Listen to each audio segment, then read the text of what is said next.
Hi guys, and welcome to Boring History Relaxing. Tonight we step into a world where the air itself feels sharper than anything you have known, where the ground tightens beneath your feet and the horizon fades into a pale, endless grey. You stand at the edge of a Scandinavian settlement as the first true frost settles in, and already you can sense that this place does not forgive carelessness. The wind brushes past your face with quiet intent, as if testing you, measuring whether you belong here at all. You might be imagining cozy fires and heroic sagas, but the truth is a little less romantic. You probably won't survive this if you treat it like an adventure instead of a discipline.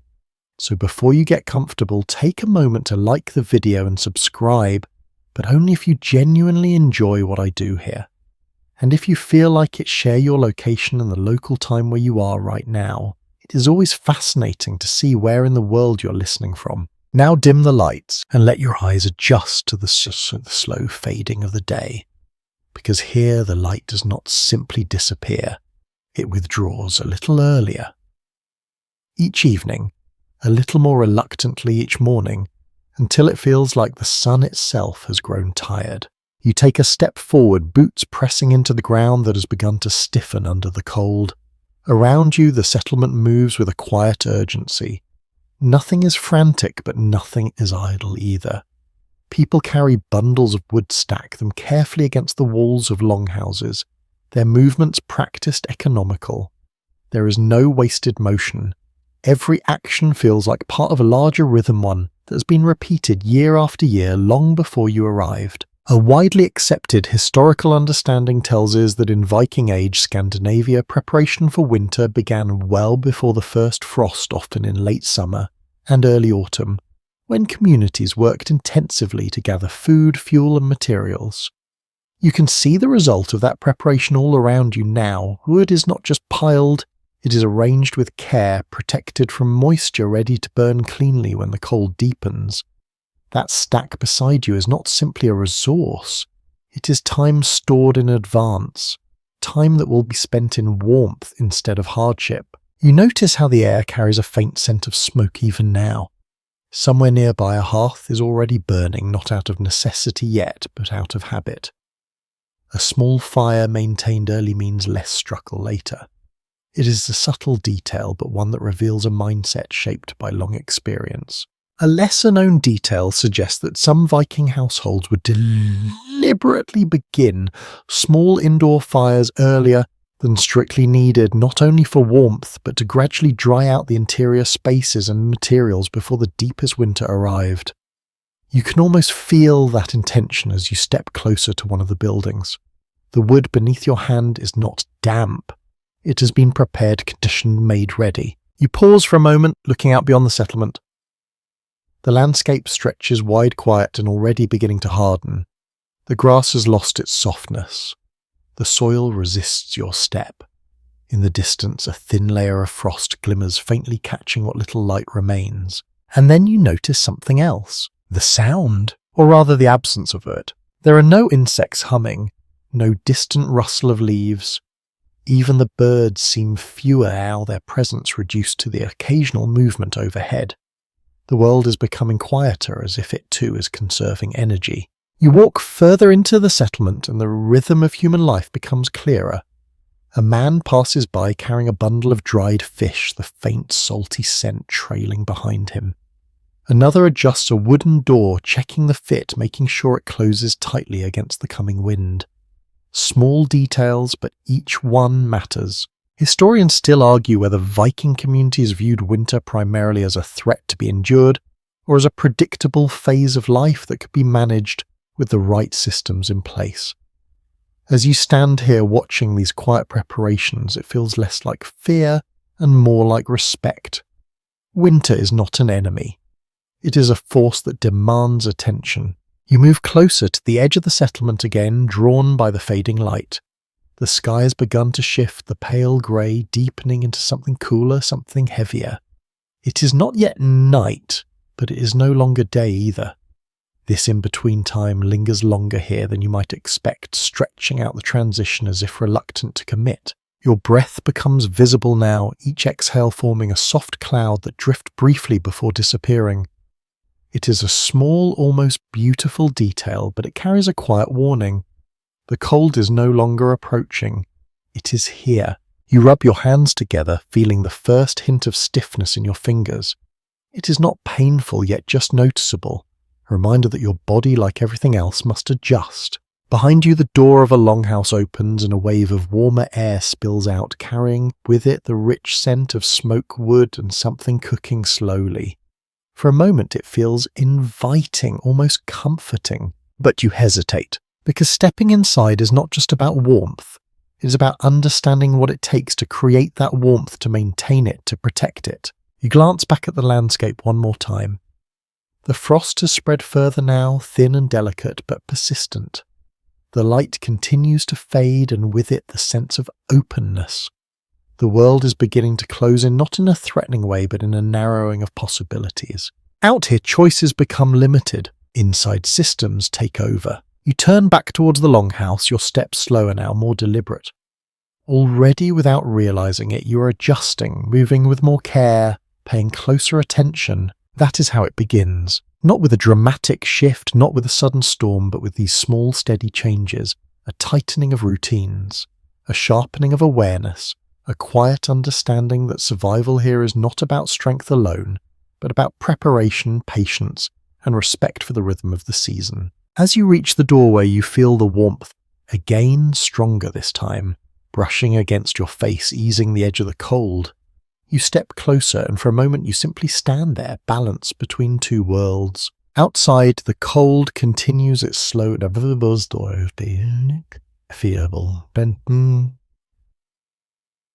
bed. Inside, something holds it back. You take a breath, steady and quiet, and step forward. The warmth greets you first, not as a sudden wave, but as a steady presence that settles gently against your skin.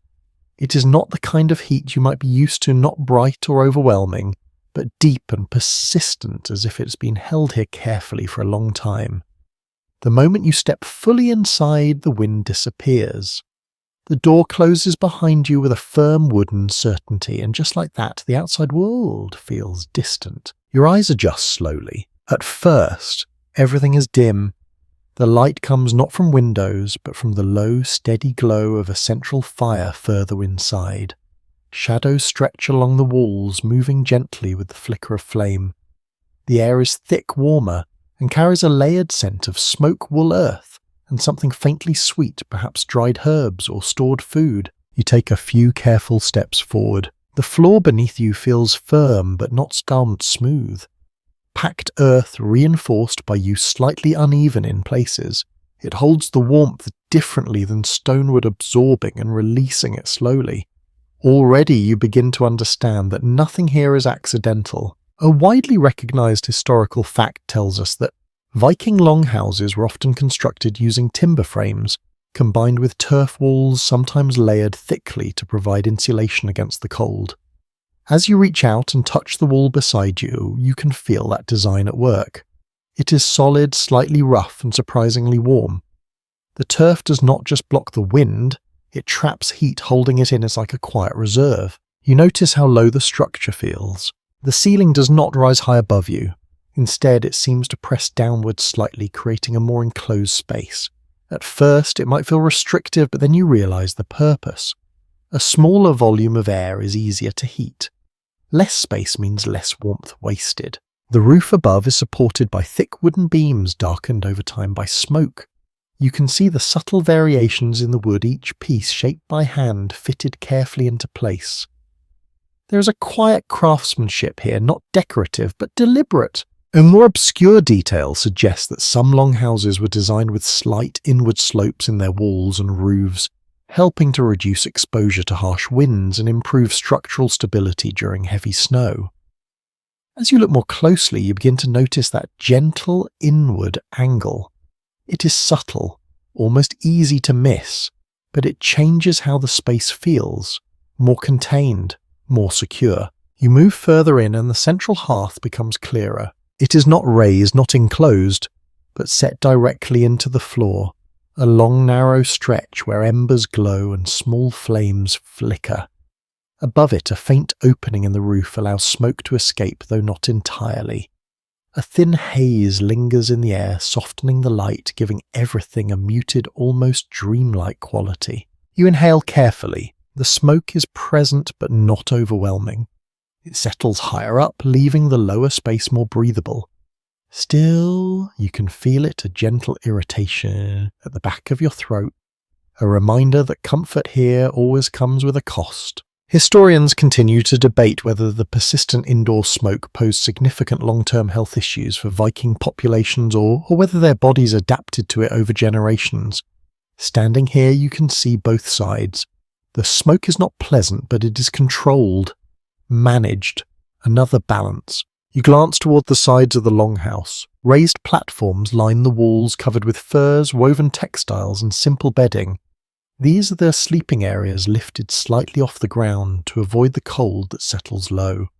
The arrangement is communal, shared.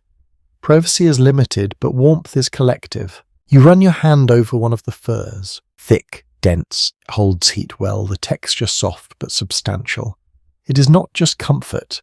It is insulation, another layer in a system built piece by piece. Near the entrance, you notice a different section, a little more open, where tools and materials are stored. Everything has its place, nothing seems scattered. Even in a space that is lived in, used constantly, there is order. You begin to realize that this longhouse is not just a shelter. It is a system. Every element works with the others. The walls hold heat. The roof directs smoke. The hearth provides warmth and light.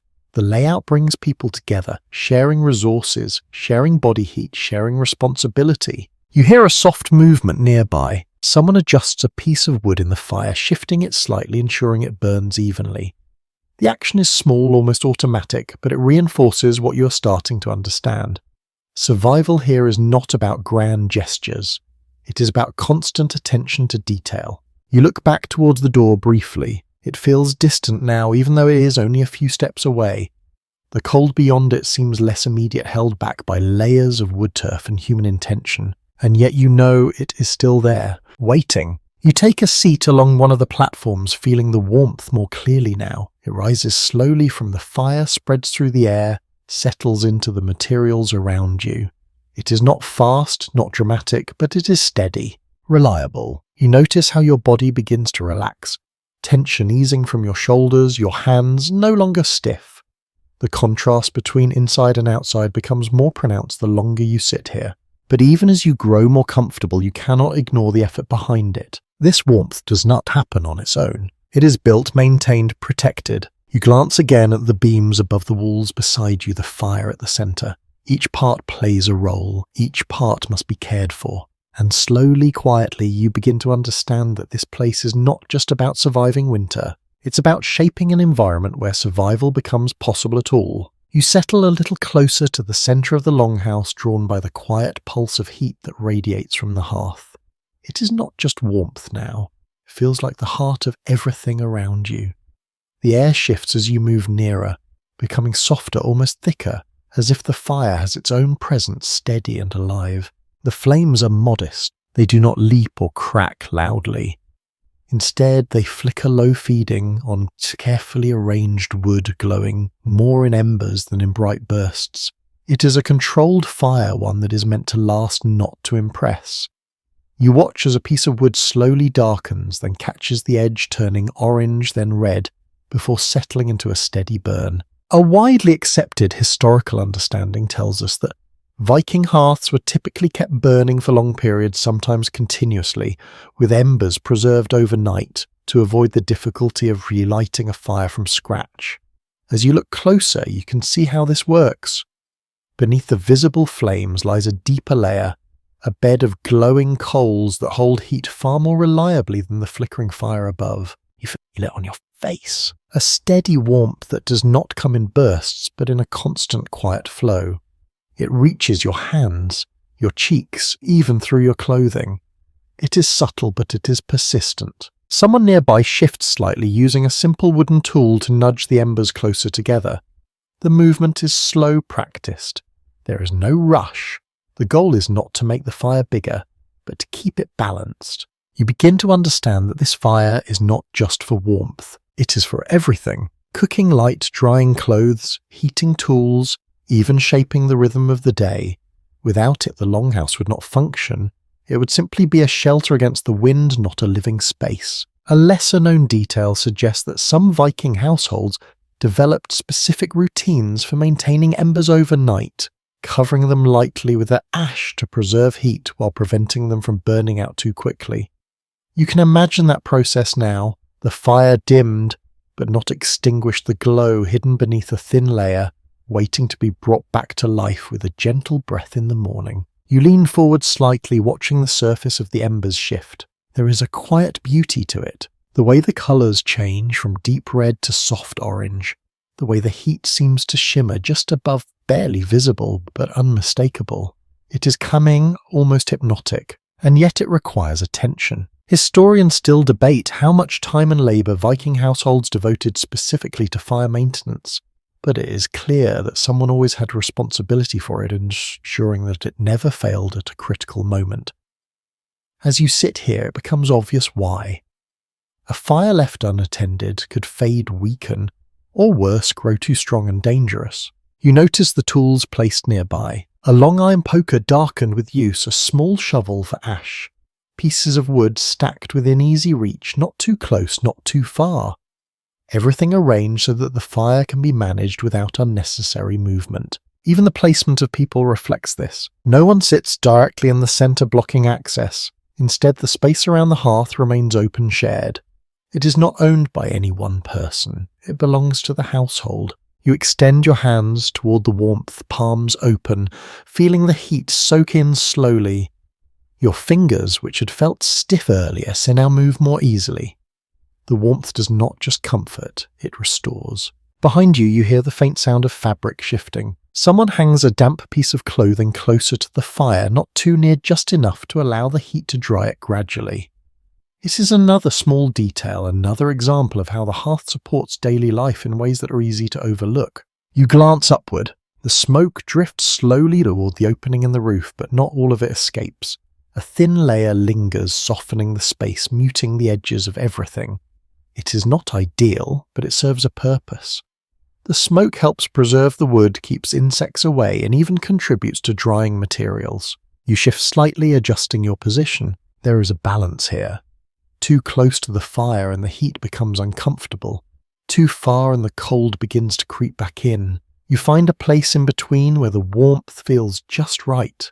That balance is everywhere. In the size of the flames, in the placement of wood, in the timing of adjustments. Nothing is left to chance. You notice how the light from the fire moves across the room, touching the walls, the beams, the faces of those around you. It is not bright enough to illuminate everything clearly, but it reveals enough, shapes, outlines, subtle expressions. It creates a sense of closeness. You are aware of the people here, even if you do not look directly at them. Their presence is part of the atmosphere just as much as the heat and the smoke. You take a slow breath. The scent of burning wood fills your lungs, mixed with something richer. Now the beginning of a meal, perhaps, or simply the natural smell of life lived around a fire. It is grounding, steadying, and as you sit there watching the embers shift and glow, you begin to realize that this fire is not just a tool. It is a constant, a point of stability in a season defined by uncertainty. Outside, the cold continues its slow, relentless spread. The light continues to fade earlier each day. The world grows quieter, harsher, less forgiving. But here at the centre of the longhouse, something resists that. Not with force, but with force. Not with defiance, but with quiet persistence. A steady flame, carefully tended, never abandoned. You lower your hands slightly, letting the warmth settle into you, no longer something you reach for, but something you are already part of. And for the first time since you arrived, the cold feels just a little further away. You begin to notice the clothing before anything else, not as decoration, but as a system just as carefully constructed as the longhouse itself. The people around you do not simply wear garments. They build layers, each one serving a purpose, each one working with the others to keep the cold from reaching the skin. At first glance, it might seem simple. Wool tunics, cloaks, fur-lined pieces draped across shoulders. But as your eyes adjust and your attention sharpens, the details begin to emerge. A widely accepted historical understanding tells us that wool was the most important textile in Viking Age Scandinavia, valued for its ability to retain warmth even when damp. You reach out gently, brushing your fingers across the edge of a woven sleeve. The texture is coarse but not unpleasant. It feels dense, tightly constructed, capable of holding heat within its fibres. Beneath that outer layer, you can just make out a softer fabric, likely linen worn closer to the skin. It does not provide as much warmth, but it manages moisture, keeping sweat from lingering against the body and turning cold later. You begin to see the pattern, layer upon layer, not heavy all at once, but built gradually, allowing the body to adjust to breathe to remain protected without becoming restricted. A lesser-known detail suggests that Viking wool garments were often treated or woven in ways that enhanced their natural water resistance, making them surprisingly effective against light snow and damp conditions. You imagine how that would feel outside, where the air bites and moisture can turn dangerous quickly. A garment that sheds some of that dampness becomes more than clothing, it becomes protection. You shift slightly on the platform, pulling a fur a little closer around your shoulders. The difference is immediate. The softness of the fur traps the warmth that had been drifting away, holding it near your body. The smell is faint but noticeable, earthy, animal. Not unpleasant, but very real. You run your hand along the surface again, feeling the thickness of it. This is not luxury. It is necessity shaped into comfort. Historians continue to debate whether fur was used primarily for outer garments or more often as lining and bedding, but evidence suggests it played a crucial role in insulating both clothing and living spaces during winter months. Sitting here now, you can see why. The fur does not just block the cold, it creates a small pocket of warmth that stays with you. Across the room, someone adjusts a cloak, fastening it with a simple brooch at the shoulder. The movement is practiced, efficient. The cloak falls naturally, covering the back and sides, leaving the arms free. You notice how nothing interferes with movement. Even with multiple layers, people can still move through the space without difficulty. The clothing adapts to the body, not the other way around. You glance down at your own hands. They feel warmer now, but you can imagine how quickly that warmth would fade outside.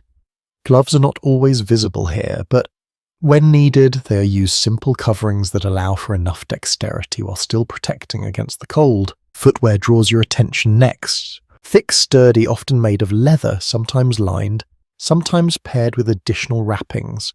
The floor beneath you is not frozen, but you can sense how important it would be to keep the feet insulated, especially when moving between spaces. A faint memory of the cold outside returns. The stiffness in your fingers earlier, the sharpness of the air, and you begin to understand that clothing here is not an afterthought. It is part of the same system as the walls, the fire, the stored food. It is survival worn directly against the body. You adjust the fur again, pulling it closer, experimenting with how it changes your comfort. Too loose and the warmth escapes. Too tight and the movement becomes restricted. There is a balance, just like with the fire. Everything here seems to rely on that idea. Balance. Between warmth and mobility. Between protection and practicality. You look around again, noticing how each person has slightly different variations in their clothing. Some layers are thicker, some lighter, depending on their role, their activity, their preference. There is no single uniform approach, but the principles remain consistent. Layering, insulation, adaptation. You catch a faint sound, the rustle of fabric as someone shifts position, adjusting their garments slightly as they settle closer to the hearth. Even indoors, the layers remain. The cold is kept at bay, but not completely erased. It lingers at the edges, always present, always waiting. You take a slow breath, feeling the warmth around you, the softness of the fur, the steady heat from the fire, and then you imagine stepping back outside, the wind returning, the cold pressing in. The difference would be immediate, and yet with the right layers, the right materials, it would not be unbearable. That is the quiet realization that settles in. The Vikings did not learn it.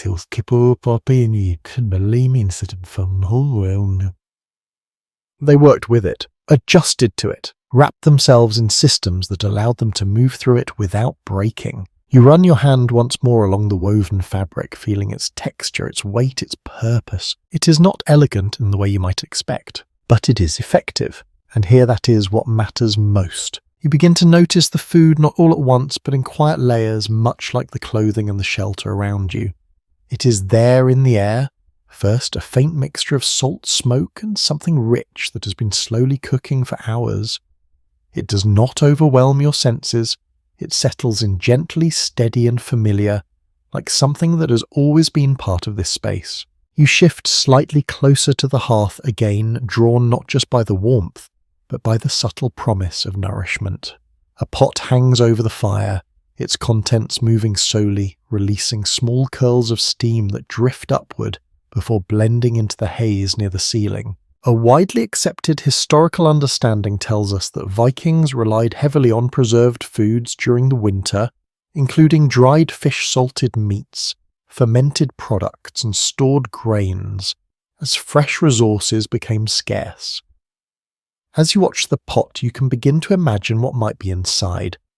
Perhaps dried cod softened in water and heat, perhaps bits of preserved meat added for flavour, perhaps grains thickening the mixture into something that can sustain rather than simply satisfy. You inhale again. The smell is deeper now, savoury, a little sharp from the smoke, grounded. You notice how carefully everything is handled.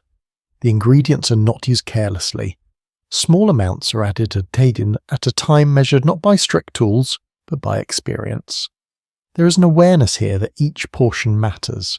A lesser-known detail suggests that fermented foods, including certain fish and dairy products, played a surprisingly important role in winter diets, providing both preservation and nutritional value when other options were limited. You can almost taste that sharpness in the air, that slightly sour edge that signals something transformed over time. You glance toward a wooden rack along the wall. Strips of fish hang there, stiff and dry, their surfaces slightly glossy from the curing process.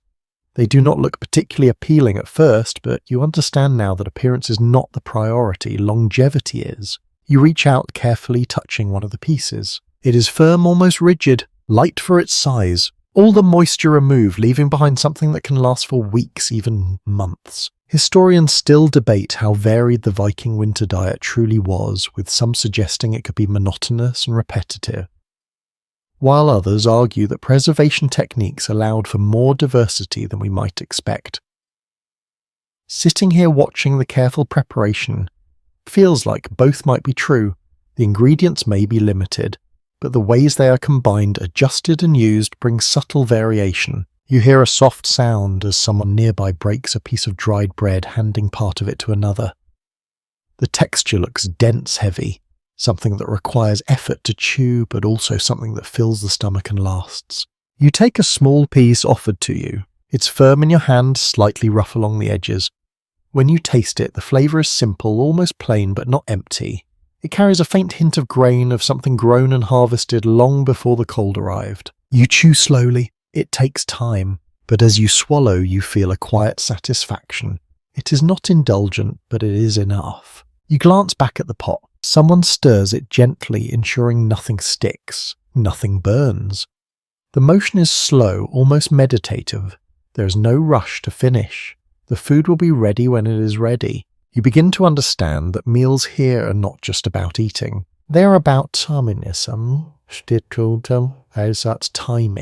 about stretching resources, about making something last. You look again at the stored food along the walls, bundles of herbs, small containers likely holding grains or preserved items, everything arranged with intention, nothing wasted. You remember the world outside the frozen ground, the absence of growth, the quiet stillness that offers nothing new.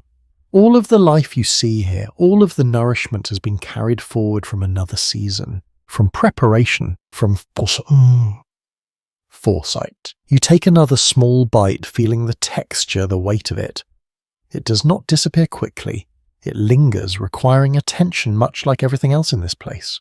And then you notice something else. The way people eat. There is no excess, no distraction. Each movement is purposeful. Food is shared, but also respected.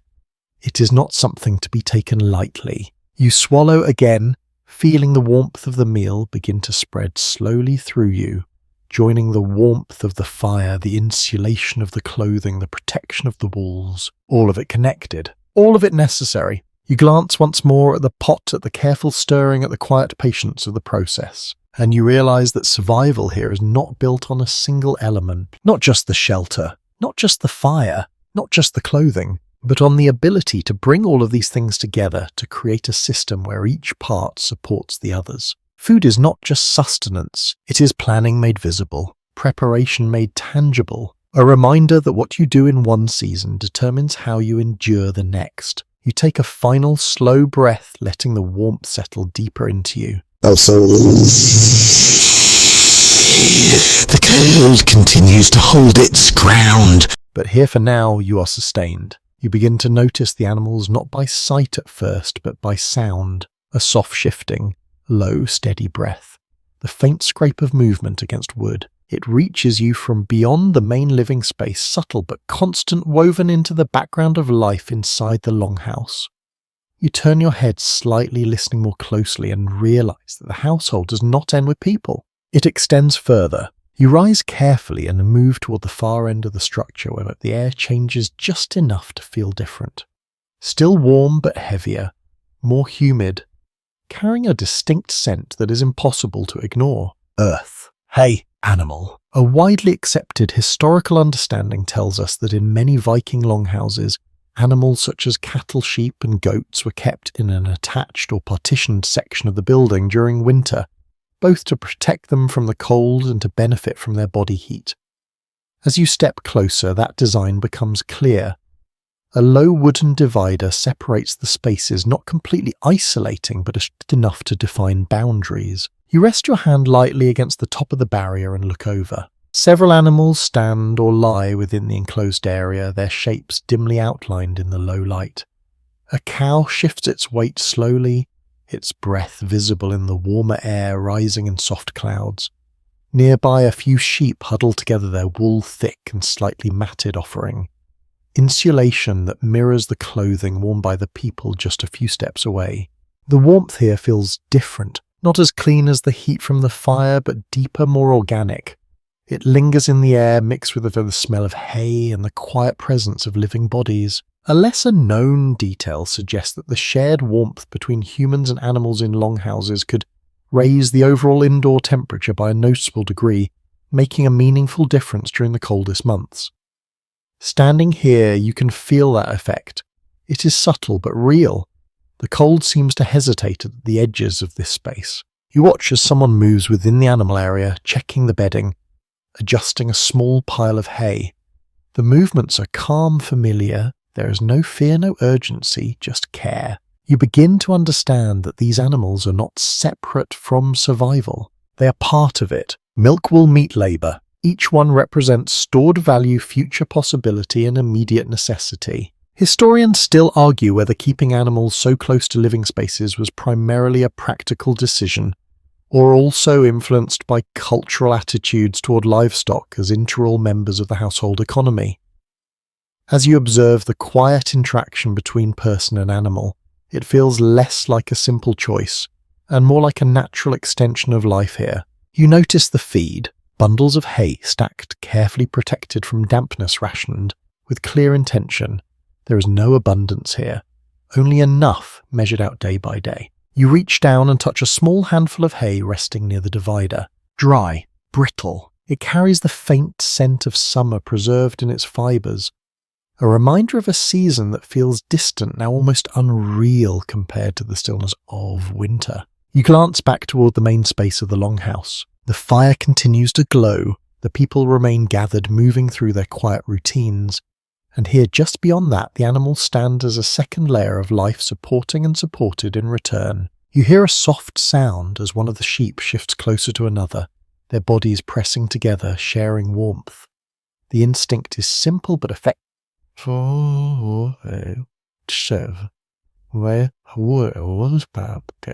You realize that the same principle exists everywhere in this space. Shared heat, shared resources, shared effort. You lean slightly closer, watching the slow rhythm of the animal's breathing. It is steady, calming, almost hypnotic. There is a quiet reassurance in it, a sense that life continues even in the harshest conditions. And yet there is also tension. You know that not all animals will make it through the winter. Resources are limited.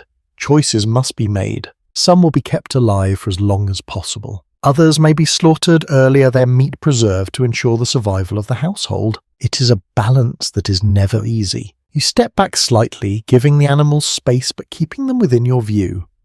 Their presence changes how you understand a longhouse. It is not just a human shelter. It is a shared environment carefully managed to support multiple forms of life. You take a slow breath, the scent of hay and warmth filling your lungs. Outside, the world grows colder, more still. Inside, life gathers closer together. Not out of comfort alone, but out of necessity. You turn back towards the hearth, carrying with you the awareness that survival here is not an individual effort. It is a network of relationships, each one contributing to the whole. And as you settle once more into the warmth of the fire, you realize that every breath, every movement, every quiet sound around you is part of that system. A system that must hold. Through the long, dark winter, you begin to feel thirst in a way that is easy to ignore at first. Not urgent, not uncomfortable, just a quiet dryness at the back of your throat, a small signal that would normally be solved without thought. You might expect to reach for a cup to find a nearby source of fresh water to drink and move on. But here, that simple action carries weight. You glance toward the door, and for a moment the memory of the cold outside returns sharply. The frozen ground, the stillness, the way the air seemed to tighten everything it touched. Water is not absent in winter, but it is changed. A widely accepted historical understanding tells us that during Scandinavian winters, access to liquid water could become difficult as wells, streams and surface sources froze, requiring people to break ice or melt snow to maintain daily needs. You imagine the effort involved in that. Not just once, but repeatedly, every day, every time water is needed. You watch as someone lifts a wooden bucket, moving toward the entrance with steady steps. There is no hesitation, no complaint, just routine. The door opens briefly and a rush of cold air slips inside, sharp and immediate. It brushes past your face, reminding you how thin the boundary is between comfort and exposure. Then the door closes again. You wait. Moments pass. The warmth settles back into the place, but the memory of the cold lingers. It makes you aware of how fragile the balance is. A lesser-known detail suggests that snow was not always the preferred source of water despite its abundance, as melting it required significant fuel and produced less water than expected, making it an inefficient choice unless necessary. You consider that as you sit near the hearth, every piece of wood burned to melt snow is wood not used for warmth or cooking. Everything is a trade. The door opens again and the person returns carrying the bucket more carefully now. You can hear the faint sound of water shifting inside, heavier than before, suggesting that ice has been broken, or a source has been accessed beneath a frozen surface. They move toward the fire, setting the bucket nearby, not too close but within reach. You lean slightly forward, watching. A small amount of ice clings to the edges, slowly beginning to melt in the warmer air. It is a quiet transformation, gradual, almost unnoticeable unless you're paying attention. Historians continue to debate how communities balance water collection with fuel conservation during the harshest winters, especially in regions where resources were limited. As you observe this careful placement, this slow melting, it becomes clear that there is no single solution, only constant adjustment. You take a cup offered to you. The wood feels smooth in your hands, worn by use. When the water is poured, it is cool but not freezing. You bring it to your lips and drink slowly. The taste is clean, simple, but it carries something more. Effort. You swallow full, feeling the water move through you, easing the dryness, restoring something small but important. And suddenly you realize how easy it is to take this for granted. Here nothing is immediate. Nothing is effortless. It becomes a consideration. You glance toward a small basin set off to the side. It holds a limited amount of water used carefully, sparingly. There is no excess, no waste. You imagine what it would be like to wash your hands, your face in this environment. The cold of the water, the awareness that each drop matters. You begin to understand why cleanliness here is practical rather than indulgent, necessary when needed, avoided when not. You shift slightly, placing the cup down, feeling the warmth of the fire once again. Your body begins to balance itself. Warmth from the hearth, hydration from the water, protection from the layers you wear, all of it working together. You think back to the outside again, to the frozen surfaces, to the hidden water beneath layers of ice, to the effort required to access something so basic. And you realize that winter does not remove resources. It hides them,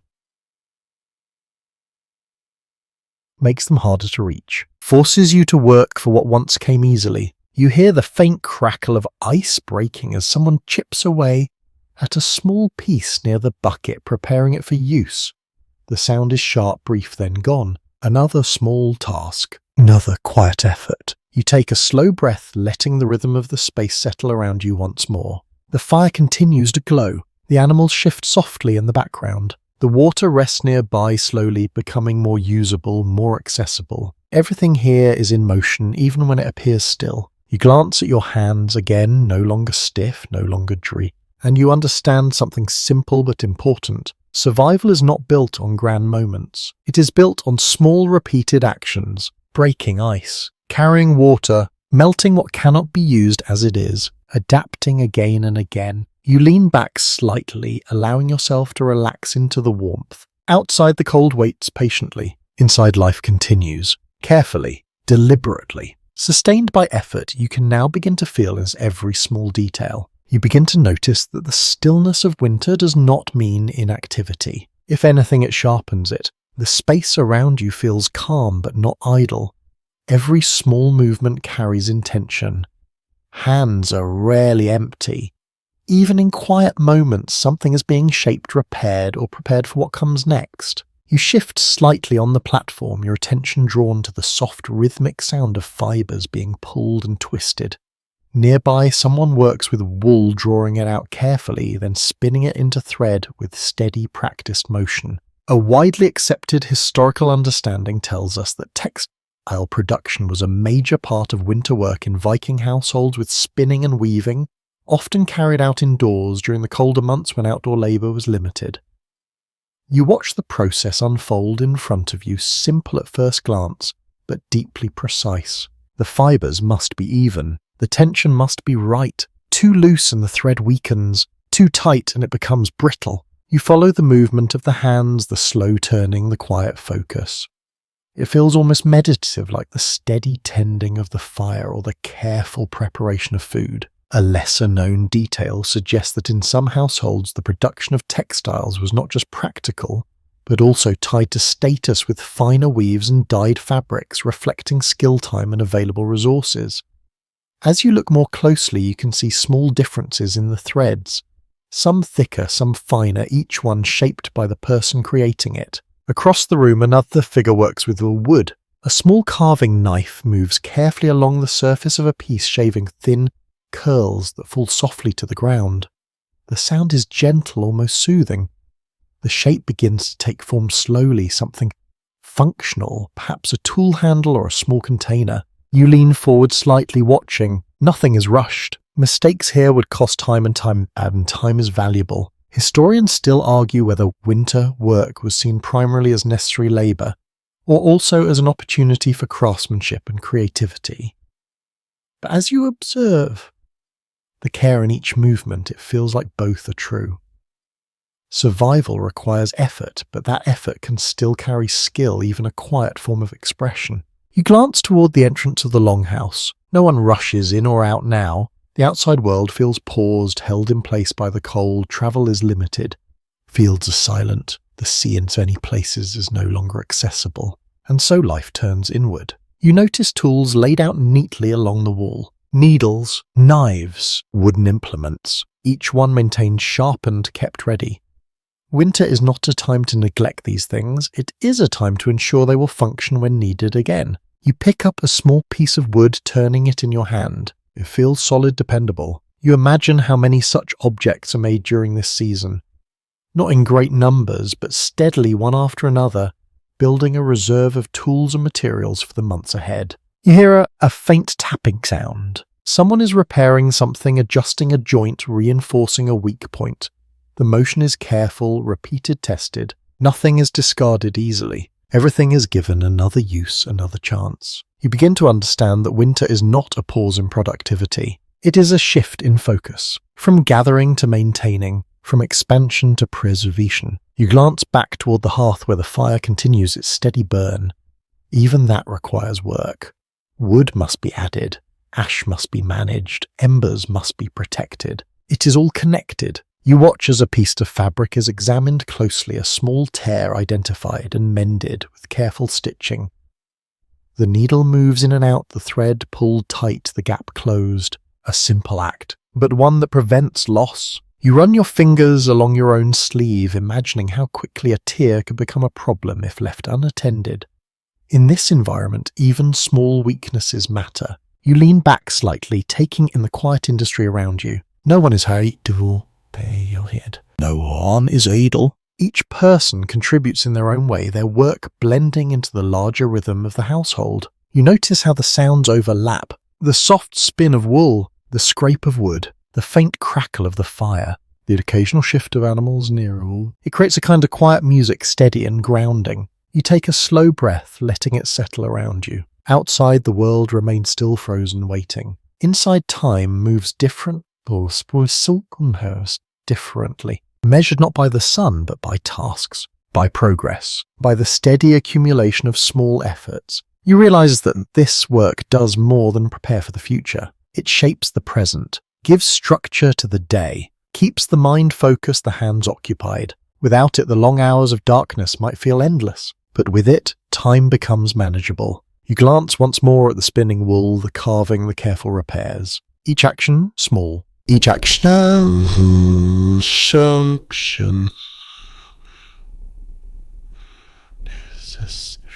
together they form something larger. A system of continuity.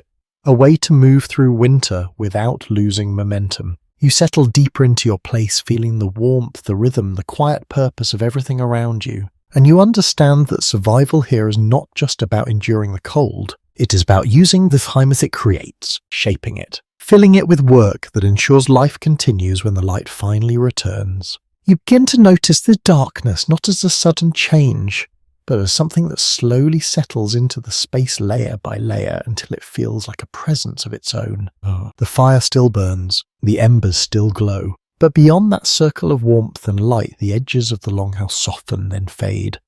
Corners blur into shadow, details disappear. What remains is shape movement and the quiet awareness of where things are rather than how they look. You shift slightly, watching how the light from the hearth reaches only so far.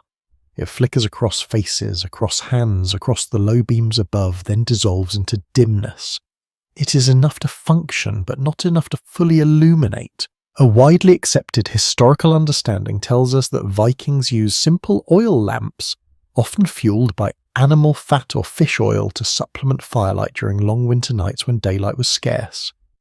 You notice one now, set carefully along the side of the room. It is small, modest, a shallow container holding oil with a wick that burns with a steady, quiet flame. Someone adjusts it gently, trimming the wick, ensuring it burns evenly.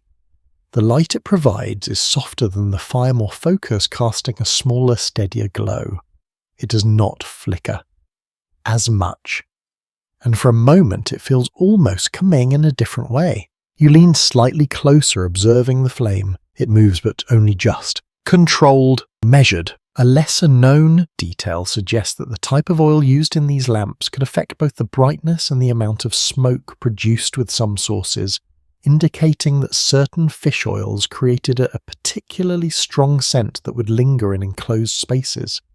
You take a slow breath, and there it is, faint but distinct. A sharp, oily note beneath the warmth of the fire. Not unpleasant, but noticeable. It becomes part of the atmosphere just like everything else. You glance upward again. The smoke from both the hearth and the lamp gathers, slowly drifting towards the opening above. It does not disappear completely. Instead, it forms a thin veil that hangs near the ceiling, softening the light even further. Historians still argue how effectively Viking longhouses managed ventilation, with some suggesting that smoke buildup could have been significant, while others believe that design adjustments allowed for a more balanced airflow. Sitting here, you can feel that balance in practice. The air is not clear, but it is breathable, managed. You shift your position slightly, noticing how different parts of the room feel. Closer to the fire, the warmth is stronger, the light more active. Further away, the air cools, the shadows deepen, and the sense of enclosure becomes more pronounced. You realize that people naturally arrange themselves according to these subtle variations. Those who need more light sit closer to the lamp or the hearth. Those resting drift toward the edges, where the dimness feels quieter, more suited to stillness. You lean back, letting your eyes adjust further. The darkness is not complete. It is layered. You can still make out movement, still sense the presence of others, even when their features are no longer clear. It creates a different kind of awareness, one that relies less on sight and more on sound, on proximity, on familiarity. You hear the soft rustle of fabric as someone shifts, the faint clink of a tool being set down, the low, steady breathing of animals beyond the partition. Each sound carries more weight in the absence of strong light. You take a slow breath, noticing how your own senses begin to adjust. Your vision softens. Your hearing sharpens. The space feels smaller, more contained.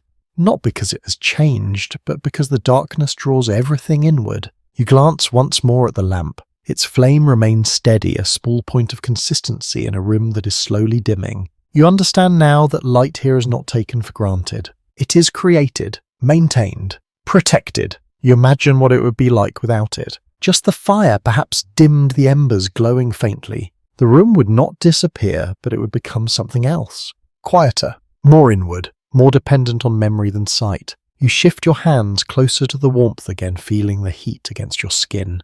The combination of firelight, lamplight, and shadow creates a rhythm of its own. Bright, dim, soft. It moves with the flame, with the slight currents of air, with the subtle shifts of the people around you. You begin to feel a sense of calm in it. Not the calm of stillness, but the calm of predictability. This is how the nights are. Long, dim, layered. You realize that darkness here is not simply the absence of light. It is part of the environment. Something to be understood, adapted to. You lower your gaze, letting your eyes rest on the steady glow of the embers. They pulse, gently fading and brightening in slow cycles. It is enough. Enough to see. Enough to feel connected to the space. Outside, the night has fully open hold. Inside, the longhouse holds its own small world of light, carefully balanced against the dark. And as you sit there letting your senses adjust, you begin to understand that surviving winter is not just about keeping warm. It is about learning how to live with the dark. You begin to notice the voices as the work slowly eases, not all at once, not as a sudden shift,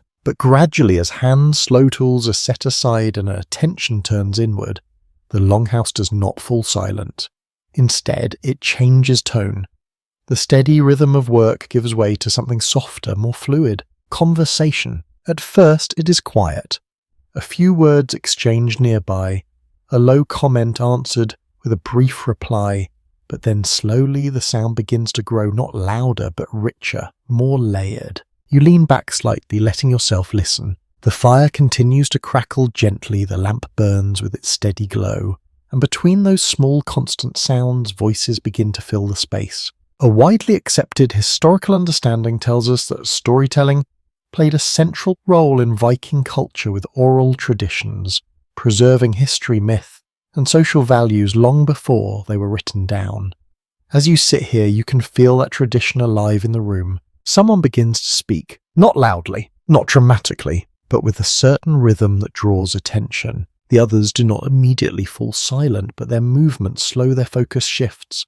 The voice carries across the space, weaving through the dim light, settling into the quiet corners where the shadows gather. You cannot catch every word at first. The language flows naturally, shaped by familiarity, by repetition. But the tone tells you enough. This is a story, something known, something shared. A lesser-known detail suggests that many of these stories were not fixed in a single form but adapted slightly with each telling, allowing storytellers to shape them according to audience mood and memory. As you listen more closely, you begin to sense that flexibility, small pauses, subtle changes in emphasis.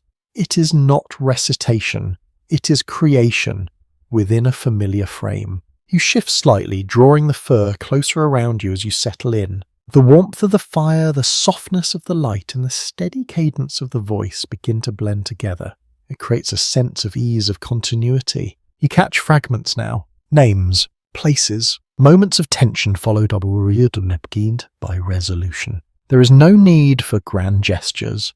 The story unfolds slowly, allowing space for imagination, for reflection. Historians still argue how much of what we know about Norse myths reflects everyday storytelling in Viking households versus later literary interpretations, but it is clear that spoken narratives formed a vital part of communal life. Sitting here, you can feel why. The story does more than pass time. It connects. You notice how others respond. A quiet laugh, a small nod, a brief comment added at just the right moment. The story is not entirely one-sided. It is shared, shaped collectively, even as one voice leads. You feel yourself becoming part of it, not by speaking, but by listening. The rhythm slows your thoughts. The details draw your attention away from the cold outside, from the long stretch of darkness, and into something else entirely. A different kind of warmth. You glance toward the edges of the room. The shadows seem less heavy now, less distant.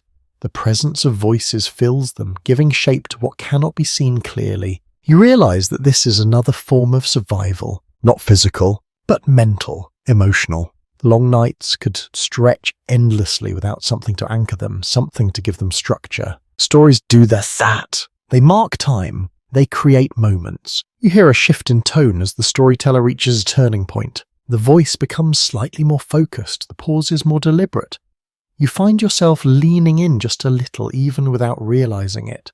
The fire responds with a soft crackle as if echoing the moment. Then gradually the tension eases. The voice softens again. The story moves toward its close, not abruptly but gently, allowing the listeners to settle back into themselves. A quiet murmur follows. Small comments, brief exchanges. The story lingers not just in the words, but in the shared experience of having heard it together. You take a slow breath, feeling the warmth settle deeper into you. The longhouse feels different now. Not just a shelter, not just a system of survival, but a space of connection. You realize that in a season where the outside world grows quieter, more isolated, the inside must compensate, must fill that silence with something meaningful. You glance again at the people around you. Their movements have slowed further now. Some settle into more restful positions. Others continue to speak softly. The energy of the space has shifted. Calmer, more inward. You let your eyes rest on the steady glow of the embers once more. The light pulses gently. The voices soften. And you begin to understand that surviving winter is not just about enduring the physical conditions. It's about maintaining a sense of continuity, of shared experience, of being part of something larger than yourself. You draw the fur a little closer, letting the warmth and the quiet rhythm of the space settle around you. And for a moment, the darkness outside feels less like an absence, and more like a backdrop to the stories that keep the night from feeling empty. You begin to notice the children not because they are loud, but because they are not. At first, they blend into the rhythm of the longhouse, moving quietly between spaces, observing more than speaking. Their presence is subtle, but once you become aware of it, you see them everywhere. A small figure sits near the edge of the hearth, watching the fire with steady attention. Another leans close to an older person, following the motion of hands as wool is spun into thread. There is curiosity here, but it is contained, shaped by the same calm rhythm that governs everything else. A widely accepted historical understanding tells us that children in Viking societies were introduced early to the tasks and responsibilities of daily life learning, through observation and gradual participation rather than formal instruction. As you watch, you can see that process unfolding naturally. No one gathers them for lessons. No one explains everything in detail. Instead, they watch, they imitate. They learn by being present. You see one child reach toward a small piece of wood, picking it up carefully and turning it in their hands, copying the motion they have seen elsewhere. The action is simple but deliberate. A lesser-known detail suggests that Viking children were often given miniature tools or simplified versions of adult tasks, allowing them to practice skills safely while still contributing in small ways to the household. You notice something like that now: a smaller spindle, a lighter tool, objects scaled not just to size but to experience. You shift slightly, observing how the adults respond. There is guidance, but it is quiet. A hand adjusts a movement. A brief word corrects a mistake, but there is no interruption to the overall flow. The learning happens within the rhythm, not outside of it. Historians still argue how structured childhood was in Viking communities, with some suggesting a relatively free upbringing, while others point to early integration into labour and social expectations. Sitting here, it feels like a balance between the two. Freedom exists, but it is shaped by necessity. You watch as two children move closer to each other, their voices low, almost whispering. They are sharing something, perhaps repeating part of the story you heard earlier, or creating one of their own. There is a small smile, a quiet exchange. Even in this environment where survival demands attention and effort, there is space for play. But even that play carries a certain tone. It is not loud, not chaotic. It fits within the space, adapting to it. You notice how the children move carefully around the hearth, aware of its presence, its heat, its potential danger. They do not rush. They do not test its boundaries recklessly. They have learned. You glance toward the animal area again. A child stands near the divider, watching the sheep, their gaze steady, thoughtful. There is no fear, only curiosity. A quiet understanding of the relationship between the household and the animals. You begin to realize that these lessons are not spoken. They are lived. You shift your attention back to the main space. A child sits beside an older woman holding a small piece of fabric. Their hands move slowly, guided by gentle instruction, stitching uneven at first, then more consistent. The process is patient,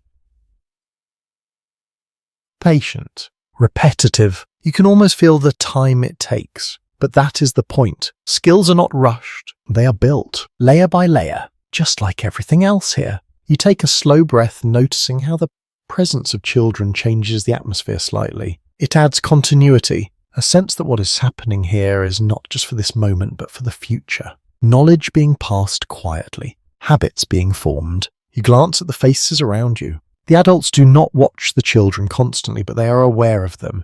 There is a shared responsibility, a collective understanding that each child is part of the household as a whole. You see a small moment. A child hesitates, unsure of what to do next. An adult notices, not immediately, but in time. A brief gesture, a quiet word. The movement resumes. No interruption, no break in the rhythm. You begin to understand that this is how resilience is built. Not through sudden challenges, but through constant, gentle exposure to the realities of life here. The cold, the work. The systems that keep everything functioning. You look again at the child near the fire. Their gaze remains steady, reflecting the glow of the embers. There is something calm in it, something focused. You realize that they are not just watching the fire. They are learning it, understanding its behavior, its importance. You lean back slightly, letting the warmth settle around you once more. The longhouse feels full, not crowded, but complete. Every role present,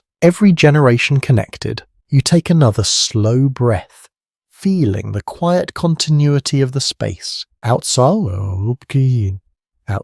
the winter deepens. Inside, life carries forward, not just through survival, but through learning, through watching, through becoming part of a system that has been shaped over time. And as you sit there observing the quiet presence of the children, you begin to understand that surviving winter is not just about making it through. It is about preparing those who will do it again and again. Long after this season has passed, you begin to notice the quiet authority in the room, not through loud commands, but through small, consistent decisions that shape everything around you. It is easy to miss at first. No one stands above the others, no one declares control, and yet, as you watch more closely, patterns begin to emerge. Certain hands direct the flow of work, certain voices even when soft guide what happens next. Your attention settles on a woman seated near the hearth. She is not idle. Her hands move between tasks with practiced ease. A quick check of the pot, a glance toward the stored food, a subtle adjustment to where something is placed. Each action seems small, but together they form a quiet system of oversight. A widely accepted historical understanding tells us that women in Viking households played a central role in managing domestic life, including food preparation, textile production, and the organization of resources. As you observe her movements, you can see how that responsibility is carried not as a single task, but as a constant awareness. She notices everything. The level of the fire, the amount of food remaining, the placement of tools. You shift slightly, following her gaze as it moves across the room. It is not hurried, but it is thorough. Nothing escapes attention for long. A lesser-known detail suggests that keys often worn at the waist by women symbolize their authority over household stores and resources, marking their role as guardians of what sustained the family. You glance subtly, and there it is. A small set of keys hanging quietly, not displayed, but present. They do not need to be emphasized. Their meaning is understood. You watch as she rises, moving toward a storage area along the wall. Her steps are measured, her movements efficient.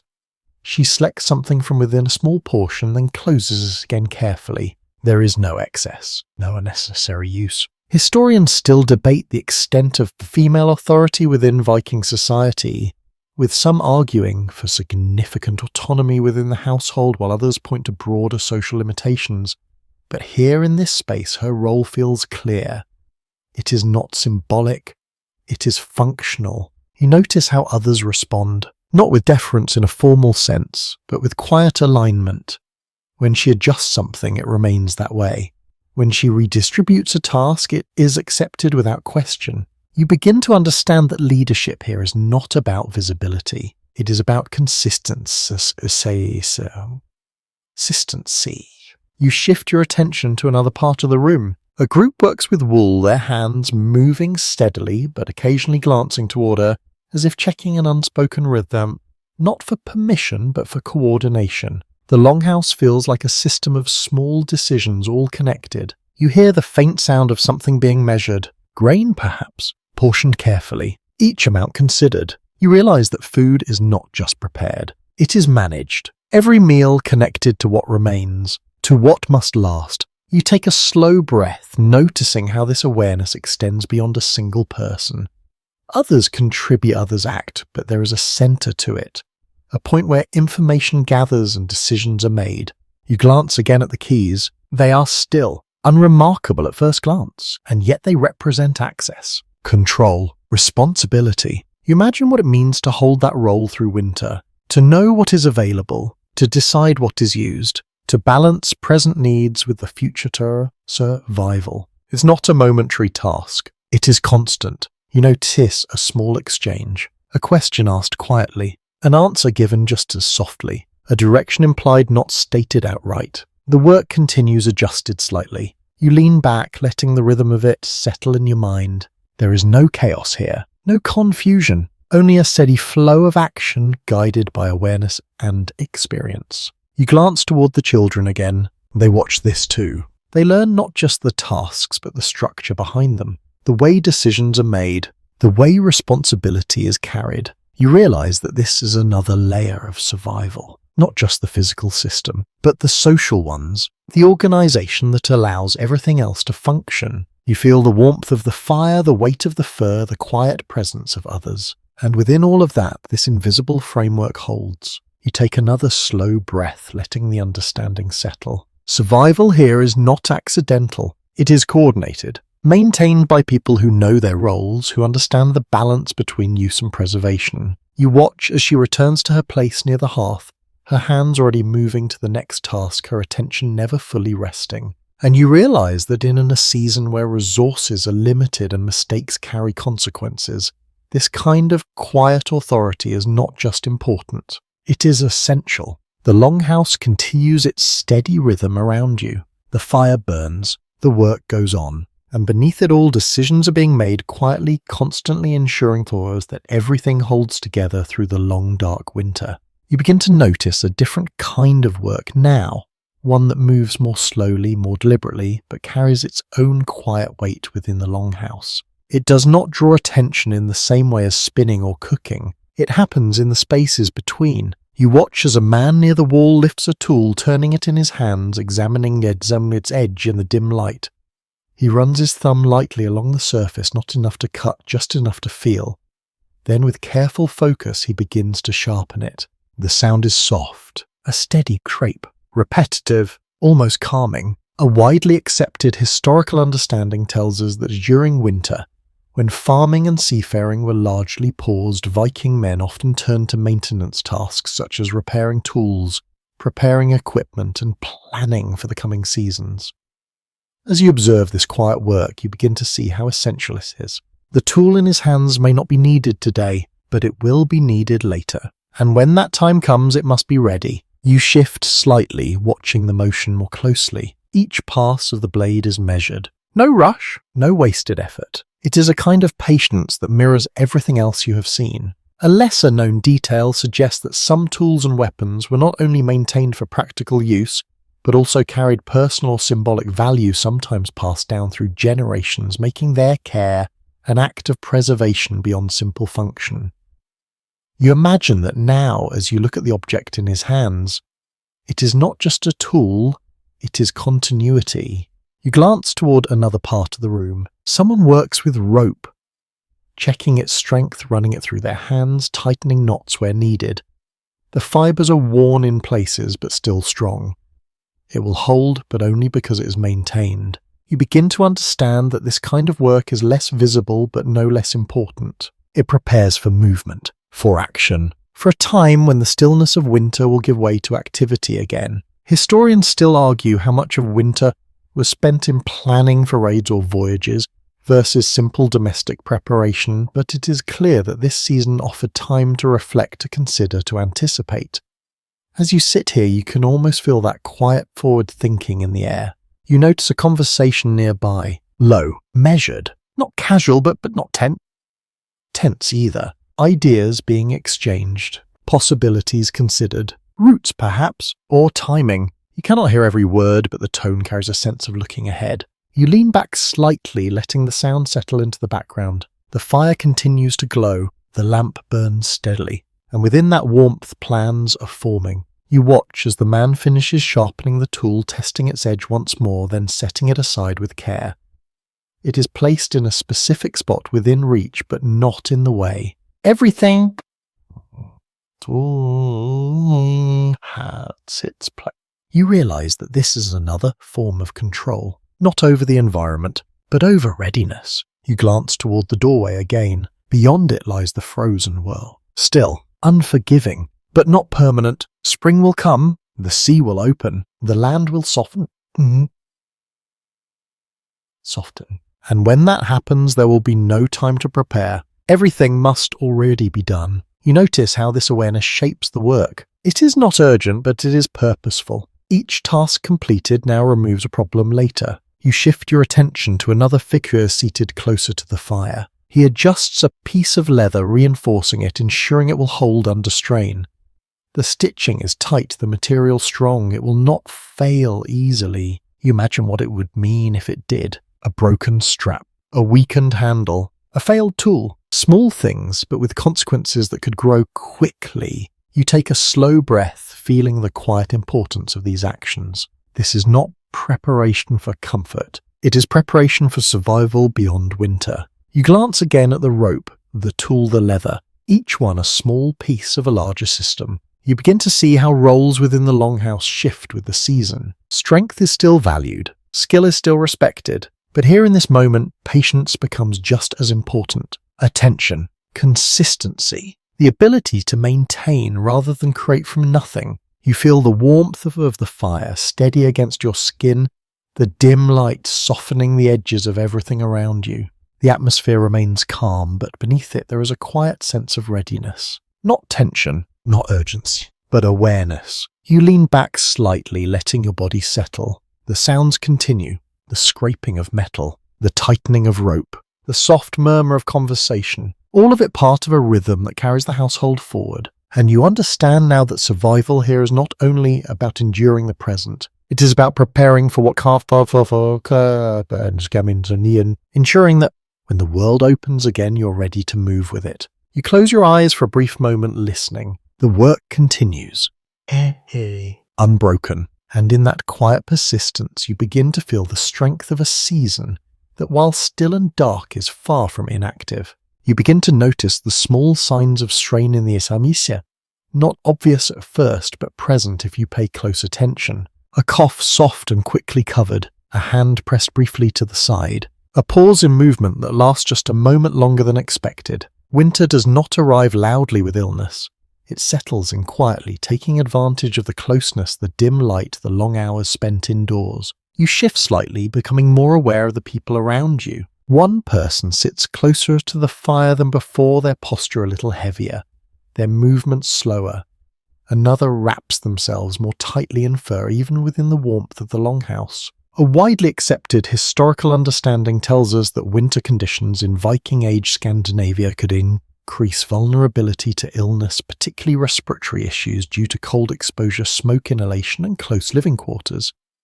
As you breathe in the air around you, you can sense how that might happen. The warmth is real, but so is the smoke. So is the closeness. You hear that cough again, a little deeper this time, followed by a quiet exhale. No one reacts with alarm.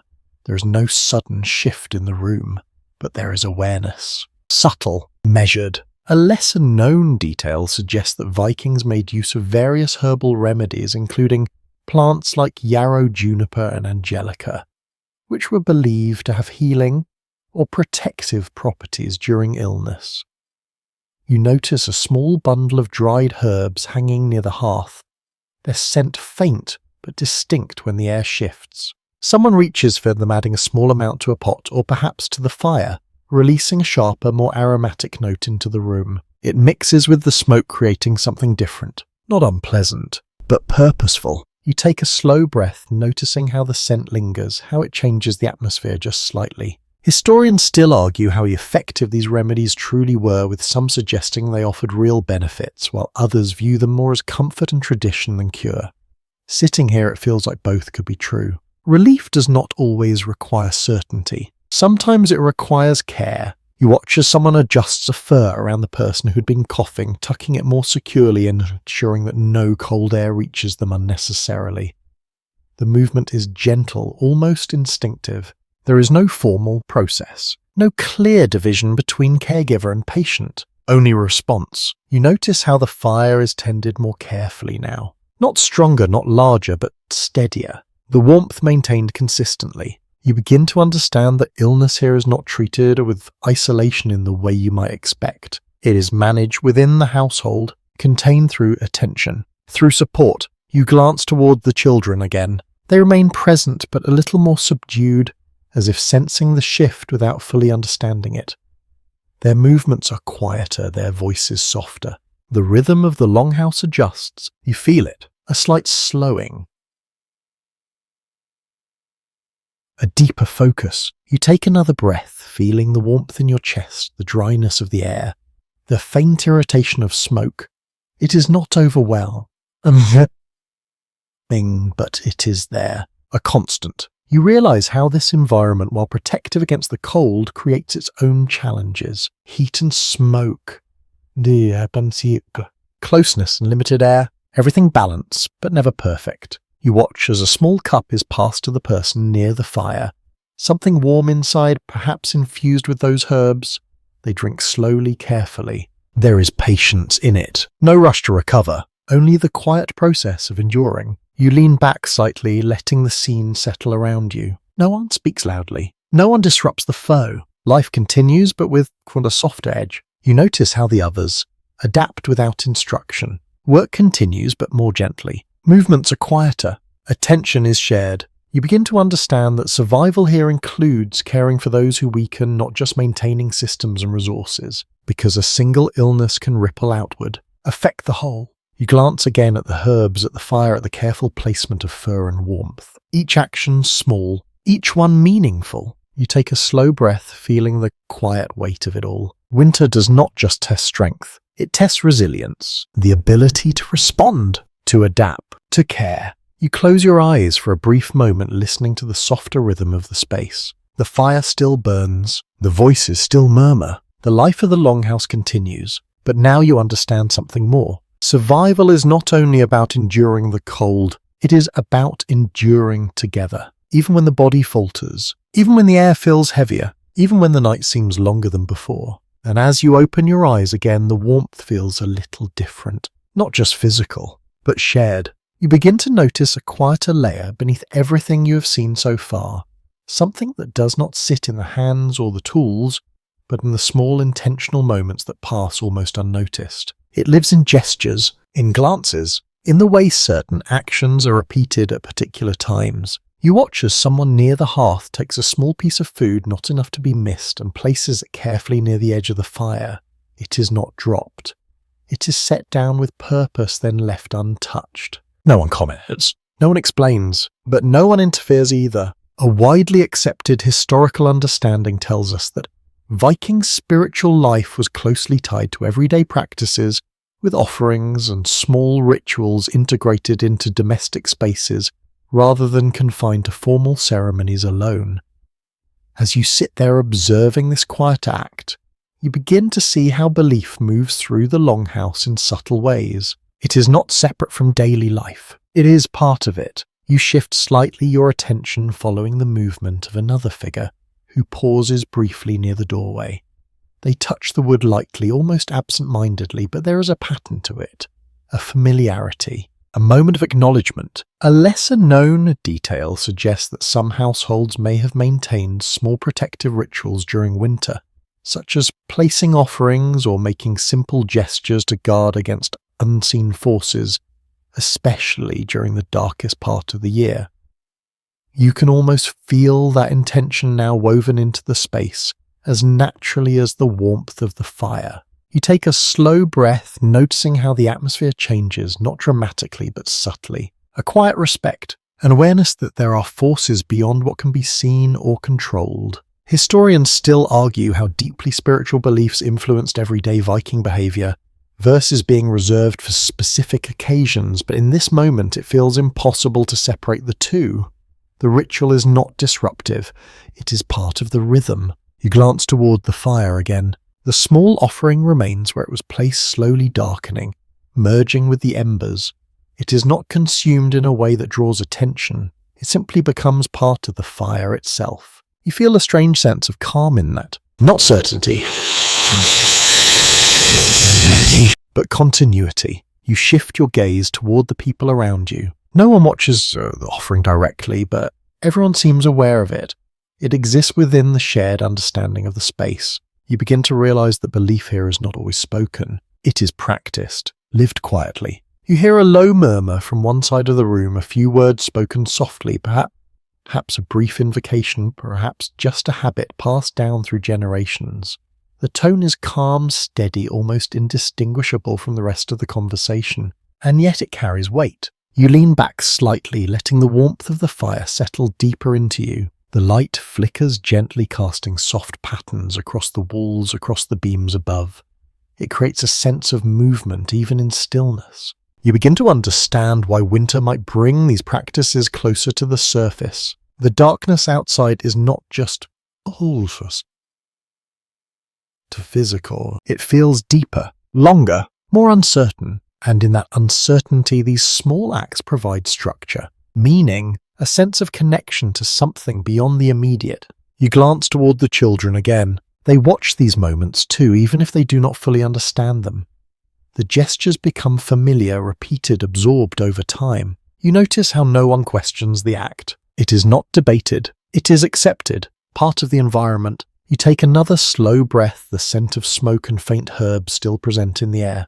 The offering near the fire is nearly blended into the embers now, its form softened, its purpose fulfilled. You feel the quiet continuity of it, a cycle, giving, receiving, acknowledging. You shift your hands closer to the warmth again, feeling the steady heat against your skin. The fire remains central, not just for warmth, but as a point of focus, a place where the visible and the unseen meet. You realize that survival here is not only about managing the physical world. It's also about navigating the unknown, finding ways to feel grounded when the outside world becomes distant, when the light fades, when the days stretch longer than expected. You glance once more at the space around you. The longhouse feels complete, not just in its structure, not just in its systems, but in its meaning. You take a slow breath, letting the calm settle deeper. Outside,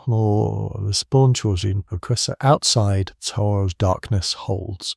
Inside, small rituals continue, quiet, unbroken. And as you sit there, you begin to understand that surviving winter is not only about enduring what you can see, it's also about finding balance with what you cannot. You begin to notice a subtle shift in the atmosphere, not in the structure of the longhouse, not in the steady systems you have come to understand, but in the energy that moves between people. It starts quietly. A few more voices than usual, a slightly different tone, a sense that something is approaching, not outside but within the rhythm of life here.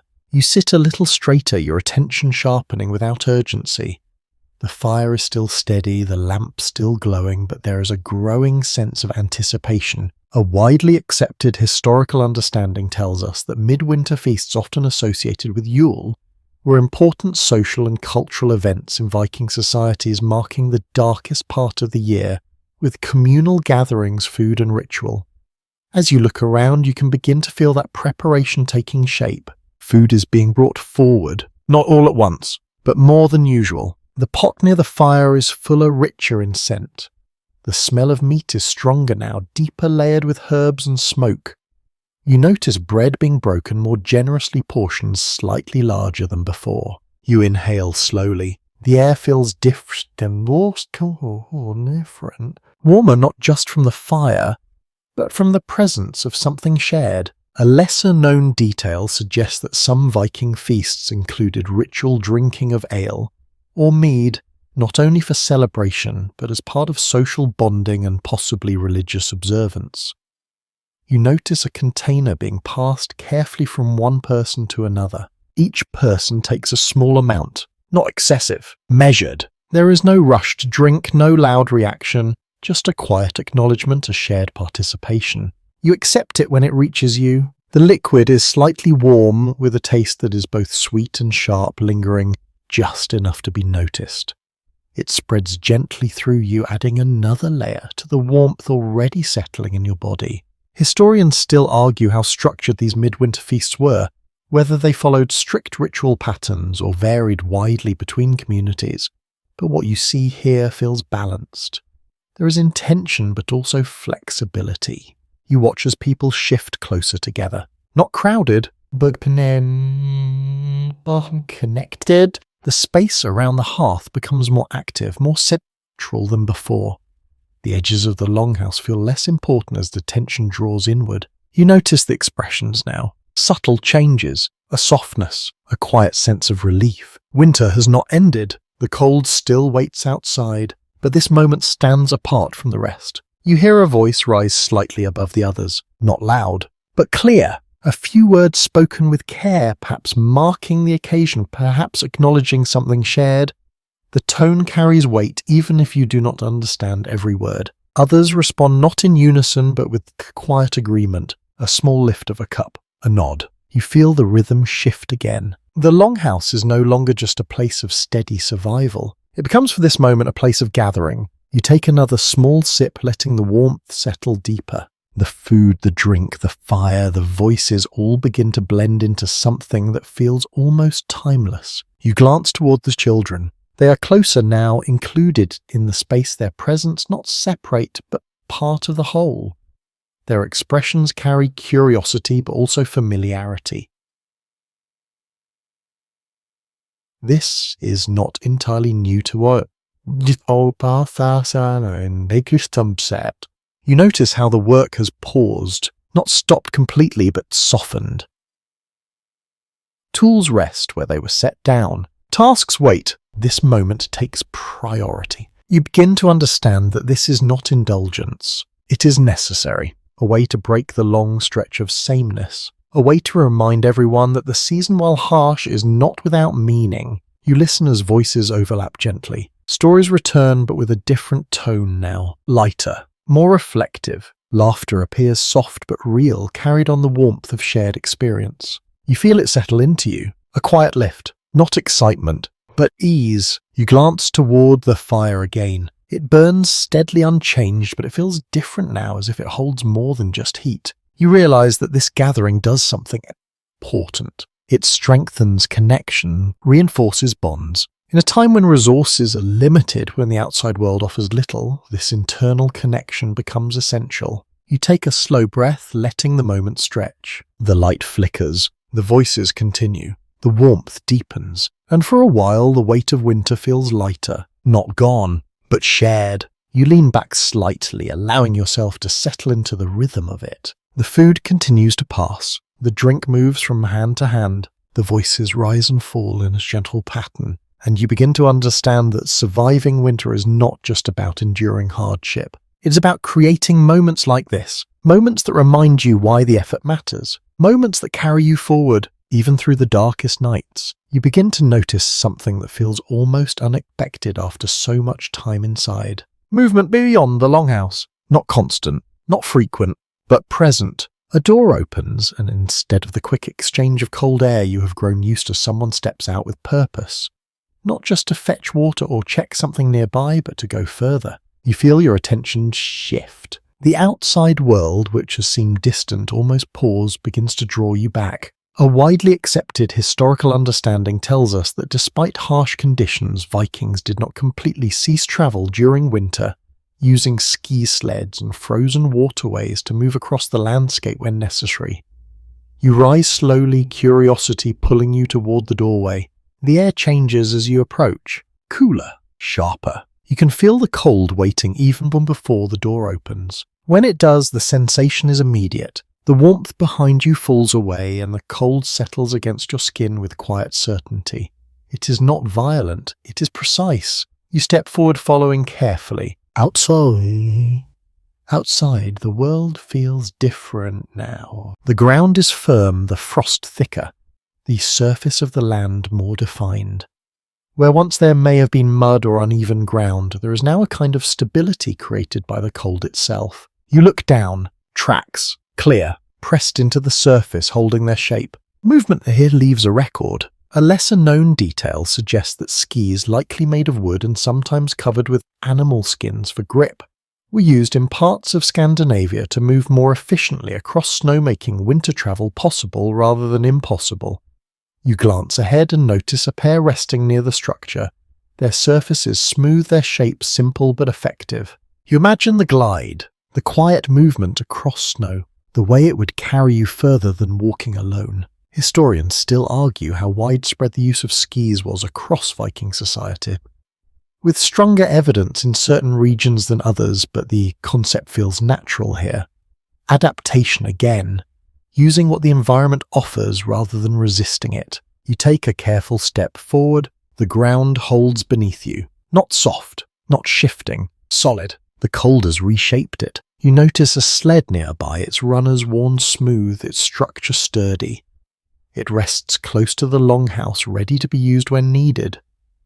You run your hand along the wood, briefly feeling the chill of it. It carries weight. Supplies, perhaps even people. You follow the path leading away from the longhouse. It is not wide, but it is clear. Repeated use has defined it just as you saw earlier, with smaller movements. The difference now is distance. You move slowly, aware of your footing, aware of the air around you. Your breath becomes visible again, each exhale forming a brief cloud that disappears into the cold. The landscape stretches out, quiet but not empty. There is a stillness, yes, but also a sense of structure. Frozen water forms smooth surfaces in the distance, reflecting the pale light. What would have been obstacles in warmer seasons now become pathways. You begin to understand that winter does not just restrict movement, it transforms it. You hear a faint sound, the soft glide of something moving across the surface. You turn your head and catch a glimpse of someone using skis, their motion smooth, controlled, covering ground with far less effort than walking, is quiet, almost effortless in appearance. You watch for a moment, the rhythm, the balance. It is another skill, another layer of adaptation. You take a slow breath, feeling the cold more fully now. It presses against your face, your hands, even through your layers. But it's not unbearable. Not when you move carefully. Not when you understand it. You glance back toward the longhouse. It stands steady against the landscape, a point of warmth in an otherwise cold world. You realize how important these moments of movement are, not just for necessity, but for connection to other places, to other people, to resources that cannot be found within the walls of a single household. You look again at the path beneath your feet. Defined, maintained, used. Winter has not stopped travel. It has changed how it happens. You take one more step forward, then pause. The cold has settled into you now, not sharply but steadily. You understand that staying out here too long carries its own risks. Balance again. You turn back, retracing your steps, feeling the difference as you approach the longhouse once more. The warmth begins to reach you even before you step inside. A subtle shift, a gentle return. You open the door and step back into the familiar air, the firelight, the presence of others. The cold lingers for a moment, then fades. You take a slow breath, letting the warmth settle in again. And you realize that survival here is not about staying inside or going outside. It is about knowing when to do each, when to move, when to remain, when to use the frozen world as a pathway, and when to return to the steady shelter that holds everything together. You begin to notice a different kind of tension now. One that does not come from the cold or the work, but from the slow accumulation of time itself. Winter stretches, not in dramatic ways, but in quiet repetition. Day after day, the same rhythms, the same spaces, the same limited movement. At first it feels stable, predictable, but over time something subtle begins to shift beneath that steadiness. You sit near the hearth, watching as the fire continues its steady burn, and you become aware of the small pauses between interactions. A glance that lingers a little longer. A response that comes a moment too late. A movement that carries just a trace of hesitation. A widely accepted historical understanding tells us that long periods of confinement during harsh winters could place strain on social dynamics within small communities where space was shared and privacy limited. As you observe the people around you, you can begin to sense how that might feel. Not conflict, not yet, but pressure. You shift slightly, listening more closely to the tone of voices. Still calm, still measured. But occasionally there is a sharper edge, a word spoken with a little more weight, a pause that suggests something unsaid. A lesser-known detail suggests that some Viking sagas include references to disputes arising during long winters when close quarters and limited resources could amplify existing tensions between individuals. You think of that now as you watch a small exchange unfold. Two people speak quietly. The words are not raised, but the space between them feels tighter. It passes quickly, a glance away, a return to task, but it leaves a trace. Historians still argue how common such tensions were in everyday life. Verses being emphasized in later storytelling traditions, but as you sit here it feels natural that they would exist. This environment requires cooperation, but it also limits distance. You cannot simply step away for long. You cannot create space easily. Everything happens within the same shared environment. You take a slow breath, noticing how the atmosphere adjusts. The fire continues to burn. The work continues. The routines hold. But beneath that there is awareness. A need to maintain balance, not just with the environment, but with each other. You watch as someone shifts position slightly, creating a small gap where there had been none before. It is subtle but intentional. Space is negotiated quietly. You begin to understand that social survival is as important as physical survival here. The ability to coexist, to adjust, to let small things pass. You glance toward the children again. They sense it too in their own way. Their movements become a little more careful, their voices softer. They adapt without fully understanding why.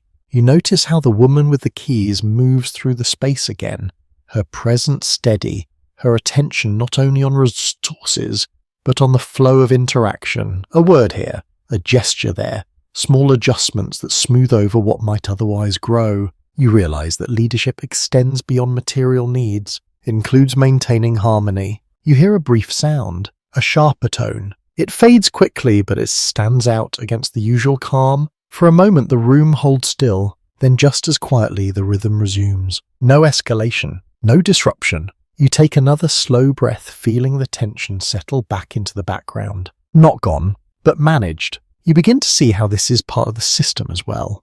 Not just fire, food and shelter, but relationships. The ability to absorb small frictions without allowing them to break the whole. You glance toward the door again. The outside world remains vast, cold, distant. It offers no easy escape, and so everything must be handled here. Within these walls, you lean back slightly, letting your body relax again into the warmth. The fire continues its steady glow. The voices return to their softer tones. The work resumes its quiet rhythm. You realize that winter does more than test physical endurance. It tests patience, understanding, restraint, the ability to live closely with others over long stretches of time without letting small tensions grow into something larger. You watch as another small interaction unfolds, this time smoother. A shared glance, a quiet acknowledgement, a return to balance. You take a slow breath, letting the calm settle deeper once more. The longhouse holds, not just against the cold, but against the pressures that build within it. And as you sit there feeling the warmth, the closeness, the subtle shifts in tone, you begin to understand that surviving winter is not just about enduring the environment. It is about maintaining the fragile balance between people, a balance that must be tended just as carefully as the fire itself. You begin to notice the weight of time in a different way now, not in the steady rhythm you have grown used to, but in the thinning of things. Small at first, almost unremarkable. The pot near the fire is not as full as it once was. The portions passed from hand to hand are just slightly smaller. The bundles of stored food along the wall remain, but their presence feels less abundant, more measured.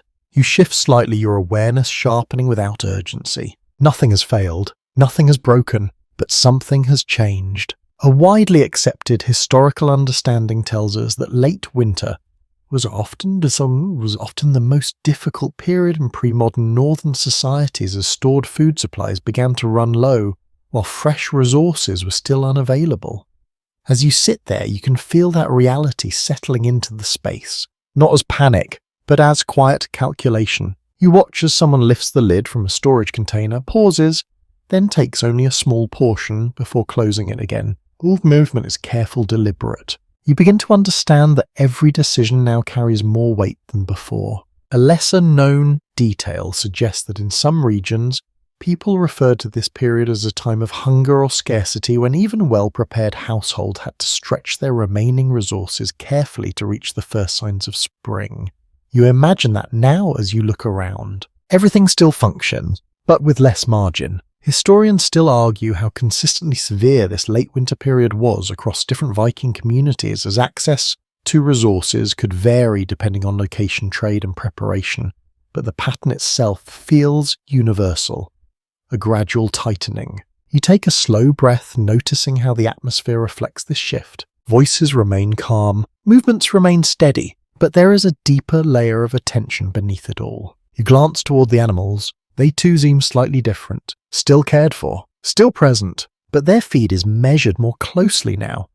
Each portion given with intention, each decision balanced between immediate need and long-term survival. You begin to understand that the system you have been observing is now under its greatest test. Not at the beginning of winter, but here, at the end. You feel the warmth of the fire against your skin, steady as ever, but even that carries a quiet awareness. The wood stack, once full, has been reduced. Still sufficient, but no longer abundant. Everything is holding, but everything is closer to its limit. You notice how people respond, not with fear, but with focus. Work continues, but with the fewer unnecessary movements. Conversations are quieter, more purposeful. Even the moments of rest feel more intentional, as if energy itself is being conserved. You glance toward the doorway. The light beyond it has changed. It is still cold, still pale, but there is something else now. A slight shift in brightness. A subtle extension of the day. It is easy to miss, but it is there. You step closer just enough to see it more clearly. The horizon feels less heavy. The darkness, while still present, no longer presses in quite as strongly. You take a slow breath, letting that small change settle. A widely accepted reality of life in northern latitudes is that even the smallest increase in daylight during late winter can have a noticeable psychological effect, signaling that the season is beginning to turn. You can feel that now, not as certainty but as possibility. a fragile hope. You step back inside, returning to the warmth, the dim light, the quiet rhythm of the longhouse. Nothing has changed dramatically. The food is still limited. The work is still necessary. The cold is still present. And yet something has shifted. You glance toward the others. They seem to sense it too. Not openly, not spoken, but present in the way they move, in the way they look toward the doorway now and then, as if measuring the light. You take a slow breath, feeling both the weight of the moment and the faint lift beneath it. This is the narrowest point, the place where preparation meets endurance, where what was stored must carry you just a little further. You realize that survival here is not a single achievement. It is a continuous process. And this moment, this late winter stretch, is where that process becomes most visible. You lean back slightly, letting the warmth settle around you once more. The fire continues to burn. The people continue their quiet work. The system holds. And outside, almost imperceptibly, the light begins to return. You begin to notice the change before you fully understand it. Not in the warmth, nor in the structure of the longhouse, but in the light. It lingers a little longer now. At first, it is subtle, almost easy to dismiss. The grey outside the doorway feels softer, less compressed. The transition from day to night stretches just slightly, giving you a sense of space that had been missing. You sit near the hearth, watching as that pale light reaches a little further into the room before fading. A widely accepted historical understanding tells us that in northern regions, the return of longer daylight hours after midwinter marked a crucial turning point, signalling the gradual end of the harshest seasonal conditions.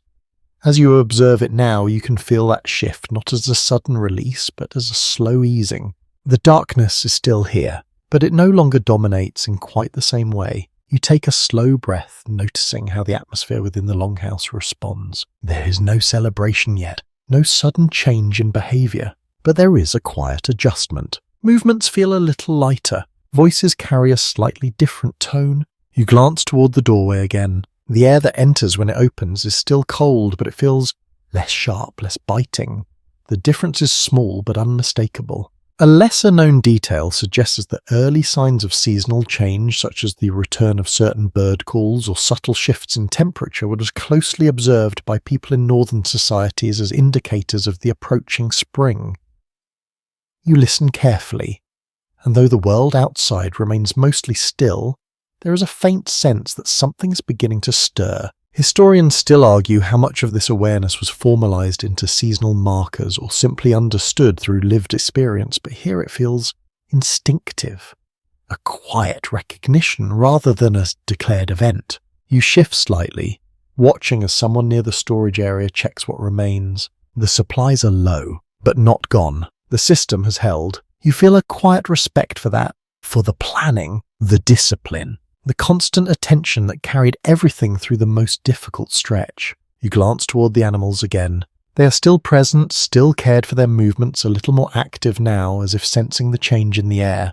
You begin to understand that survival here is not a single moment of success. It is a series of small, sustained efforts that lead to this point. This threshold, you take another slow breath, letting the warmth of the fire settle into you one more time. The longhouse feels familiar now. The rhythms, the sounds, the quiet systems all known to you. You remember the first frost, the early preparations, the steady work, the long nights, the stories, the tension, the careful rationing, each part leading here. You glance once more at the doorway. The light remains, not strong, but steady. And you realize that this is enough. Enough to begin again. The season has not ended, but it has shifted, and that shift carries everything forward. You lean back slightly, letting your body relax fully into the warmth. The voices around you soften. The fire continues its steady glow. The longhouse holds its quiet balance. And now, as the light lingers just a little longer, you allow yourself to rest,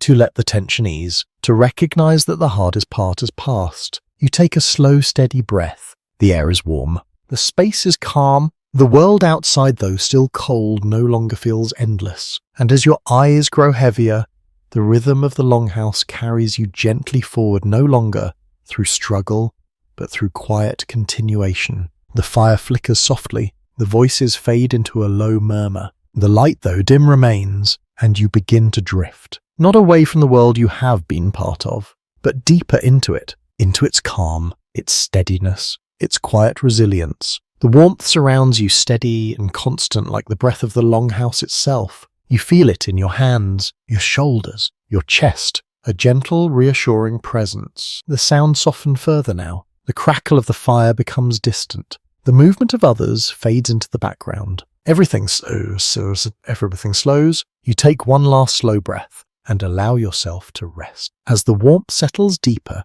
and the quiet of the longhouse gently holds you, your thoughts begin to drift more slowly like the soft movement of embers beneath ash.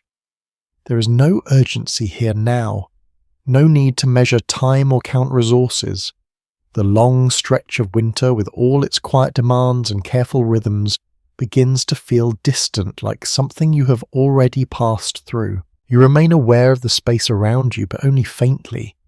The fire continues its steady glow, the light soft and reassuring, no longer something you need to watch, but something that simply exists. The air is warm, carrying the familiar scent of wood and earth, and it settles into you in a way that feels safe. Outside, the cold still lingers, but it no longer feels close. It has lost its sharpness, its constant presence. Instead, it rests somewhere far beyond the walls held at a distance by everything you've seen, everything that has been maintained. You feel the weight of the fur around you, the softness of it, the way it holds the warmth close. Your breathing slows, becoming steady, even matching the quiet rhythm of the longhouse. There is no need to think ahead now. No need to plan. The work has been done. The system has held, and now there is only rest. The voices around you fade completely, leaving only the soft crackle of the fire, the faintest movement in the air. Even those sounds begin to blur, becoming part of a deeper stillness. You let your eyes close, and in that quiet darkness there is no cold, only warmth, only calm, only the steady sense that everything for now is enough. Sweet dreams.